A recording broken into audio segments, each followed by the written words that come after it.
इन दिनों निमाड़ सहित खरगोन जिले में भीषण गर्मी का प्रकोप लोग झेल रहे हैं।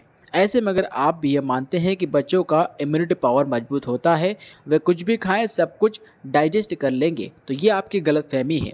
गर्मी के मौसम में बच्चों के खान पान का विशेष ध्यान रखना चाहिए, अन्यथा टाइफाइड डिहाइड्रेशन जैसी बीमारियां बच्चों को हो सकती है। जिले में पदस्थ डॉक्टर स्वप्निल श्रीवास्तव ने लोकल 18 को बताया है कि जिले में गर्मी ज़्यादा है, टेम्परेचर 44-45 डिग्री के आसपास बना हुआ है।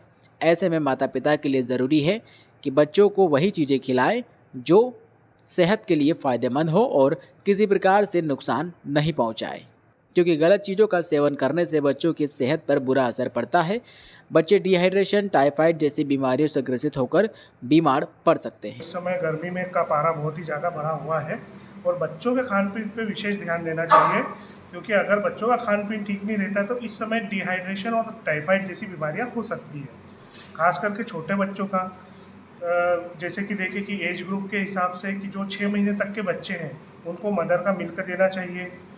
उस 6 महीने से जो 2 साल तक के बच्चे हैं उनको मदर के मिल्क के साथ सेमी सॉलिड फूड भी देना चाहिए, है ना। इसके अलावा 2 से 5 साल तक के बच्चों को सेमी सॉलिड फूड के साथ फ्रूट्स भी देना चाहिए, जिससे उनके अंदर पानी की कमी ना हो पाए, इलेक्ट्रोलाइट्स का बैलेंस बना रहे। 5 साल से ऊपर के बच्चों को फ्रूट्स और घर का खाने के साथ साथ पानी की प्रचुर मात्रा भी पिलाना चाहिए, है ना। और इस समय ये ध्यान रखना चाहिए कि बाहर का खाना ज़्यादातर अवॉइड करना चाहिए। हम देखते हैं सर कि बाहर जो है कोल्ड ड्रिंक ये सब जो ज़्यादा सेवन बच्चे करते हैं आजकल, तो इससे क्या नुकसान हो सकते हैं?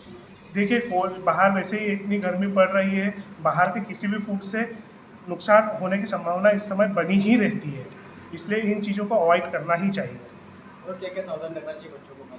बच्चों को सावधानी मेनली ये रखना चाहिए कि अभी लू का मौसम बहुत ज़्यादा चल रहा है, टेम्परेचर बाहर का बहुत बढ़ा हुआ है। अगर आवश्यकता ना हो तो बच्चों को लेकर घर से बाहर ना निकले, अति आवश्यक काम होने पर ही बच्चों को बाहर निकालें। आजकल का जो महीना चल रहा है इसमें बुखार में भी डिहाइड्रेशन हो सकता है, उल्टी दस्त में भी डिहाइड्रेशन हो सकता है, तो डिहाइड्रेशन का विशेष रूप से ध्यान रखना चाहिए और माँ बाप को उस डिहाइड्रेशन के लक्षण घर पे पता चल जाना चाहिए कि डिहाइड्रेशन के मेनली लक्षण होते हैं बच्चा चिड़चिड़ा हो जाता है, सुस्त पड़ जाता है, टॉयलेट करना कम कर देता है। तो अगर ऐसी कोई भी स्थिति हो तो तुरंत अस्पताल लेके आए।